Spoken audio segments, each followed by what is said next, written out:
We will dismantle them. Go back to your villages and tell them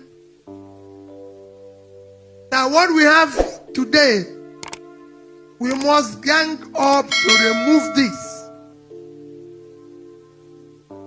because it's not sustainable. We will make sure that we are everywhere. We will vote. The vote will count. And those who think they will not count it, will count them.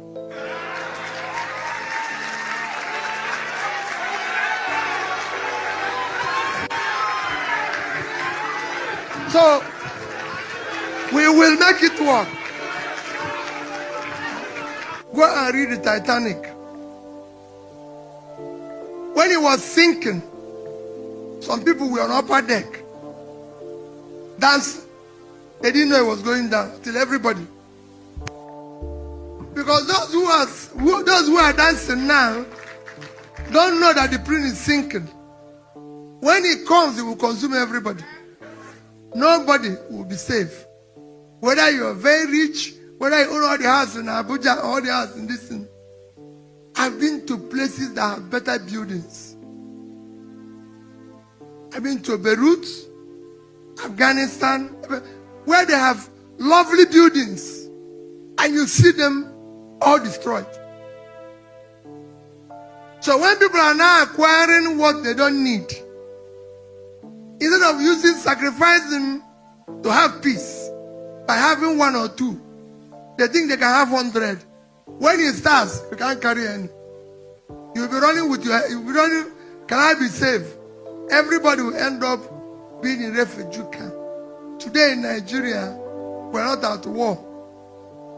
Nigerians are in refugee camp in their own country. Nigerians are refugees in Chad. Nigerians are refugees in Cameroon. And we are not at war.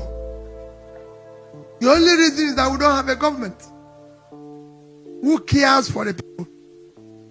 People are being killed daily. Nobody goes to say to them, we're sorry. Nobody visits them. Nobody cares. All you get in Nigeria is that some people are rich so they can afford to celebrate. We're not going to where we're going to do celebration, close street, do this and everything. I don't know if Nigerians are going to have the same energy, the same enthusiasm about electing a new leader they had in 2023 in 2027. I don't know if their enthusiasm about a new Nigeria has waned down. Because of a truth, we saw a new wave in 2023. We saw a new Nigeria in 2023. It was all over the place. It was in the air. We saw energy, enthusiasm that has never been seen in the history of this country political landscape. We saw youths, young people that were so energetic, that were expectant of a new Nigeria. We saw young people use their resources to support a candidate they believe in. We saw Nigerians participated actively in the electioneering process.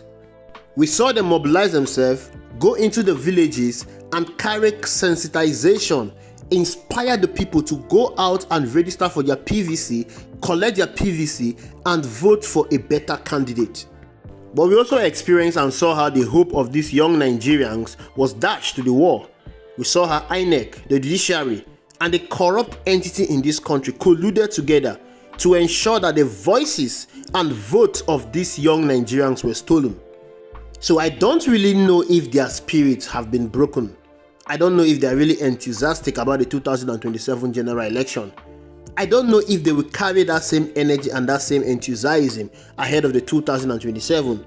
But in case your spirit was broken, in case your hope was dashed, in case you no longer have that vigor, that energy ahead of the 2027 general election, that's why this channel exists, to keep your hope alive, to energize you. That's why you see have Mr. Peter Obi around, going around the country, talking to the people.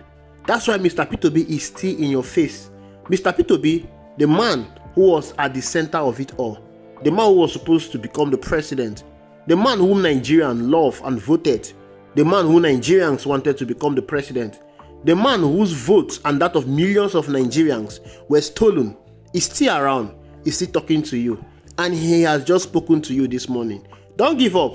Hold on. 2027 is not going to be business as usual. The truth is they are going to definitely get tired of rigging. They will definitely run out of their rigging scheme. Of course, they have run out of it. If you look at what is happening today in our political landscape, you will understand that the president, Bola Ahmed Tinubu, is scared ahead of the 2027 general election. Tinubu was the least credible candidate in 2023. He was very unpopular, but somehow he found his way into power. He's now the president. But 2 years in office, Bola Ahmed Tinubu has done worst. Everything he's made on ground has been destroyed. Nigerians are going through the most excruciating pain in the history of this country. The price of the goods in the market has skyrocketed. Price of commodities has gone over the roof. Tinubu has reduced the quality of life of Nigerians with his poorly implemented policies. And inflation has gone over the roof. Insecurity has worsened. There is nothing that is working under this present administration. The only thing that seems to be working under Bola Ahmed Tinubu is politics. Politics of rigging. Politics of making the rich more richer. Nigerians are dissatisfied with Bola Ahmed Tinubu administration. To add salt to injury, the president is brandishing it on their faces that he has done more for them than any other president. Tinubu is more unpopular now than he was in 2023. In 2023, so many persons, especially people from the north, they voted Bola Ahmed Tinubu because to them it's a payback time for his support for President Muhammadu Buhari. Some persons in the south voted for Bola Ahmed Tinubu because of what they believe he did in Lagos. It's 2 years down the line in office. Bola Ahmed Tinubu has shown everyone that supported and believed in him in 2023 that he has nothing to offer Nigerians. Bola Ahmed Tinubu has shown them that he was not ready for this. Bola Ahmed Tinubu has shown them that all he wanted was power. Everything he has been doing so far is to consolidate power. Look at what is happening in our political landscape. Defections here and there. Governors, politicians are all lining up to defect to the All Progressive Congress. Not because APC has done anything good for Nigerians. Not because APC has an ideology, but because they want to endorse the president ahead of the 2027 general election. These things are not just mere defections. I can tell you a lot of resources are going underneath to ensure that these defections take place. It is just 2 years in office, and Bola Ahmed Tinubu has suspended anything concerning governance. All he is concerned about is 2027 general election. All the handlers of the president are concerned about is how to vote Bola Ahmed Tinubu again in 2027. So the people that voted for Bola Ahmed Tinubu in 2023, they are left with their fate. They are left to nurse their pains. They are left in their rooms. Governance has been suspended in Nigeria. Therefore, it is highly clear that Nigerians have a choice to make in 2023, a very dangerous choice. And that choice is to continue with Bola Ahmed Tinubu or to take back their country. If they choose to continue with Bola Ahmed Tinubu, that means they are signing on for another 4 years of hardship, another 4 years of hunger, another 4 years of inflation, another 4 years of reduction in their quality of life, another 4 years of insecurity. Not only are they going to experience all of this, they are going to give Bola Ahmed Tinubu an ample time and opportunity to consolidate power, to capture all the institutions in this country. I am sure that they are not going to choose that. I am sure that they will decide to take back their country. They wanted to take it in 2023, but it didn't go as planned. But you need to understand something. Freedom does not come cheap. All over the world, all the so-called big countries that have stable economy, that have a stable system today, passed through one form of struggle or the other before they were able to attain their freedom. Let me give you an instance. From 2011 to 2014, Egypt experienced social unrest. They experienced chaotic riots that led to the death of hundreds of Egyptians. All they wanted was a change of government. Egyptians went on the street and protested against their president, Mohamed Morsi. This was caused by the hardship that was unleashed on them by the president. This protest lasted for 3 years. That means for 3 good years, Egyptians resisted their president. They protested against their president. They called for the impeachment and resignation of their president. This protest led to the military taking over in Egypt.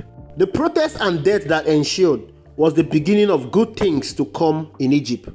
The military led by Abdel Fattah el-Sisi took over Egypt, and that was how Egypt was transformed. That was how the economy of Egypt was transformed. We do not need to go through that. We do not need to carry out a chaotic protest that will lead to the death of thousands of Nigerians. But we can do that through the ballot. We can do that through voting. In 2027, what Mr. P2B is telling you is that we must all come out. We must not give up. Freedom does not come cheap.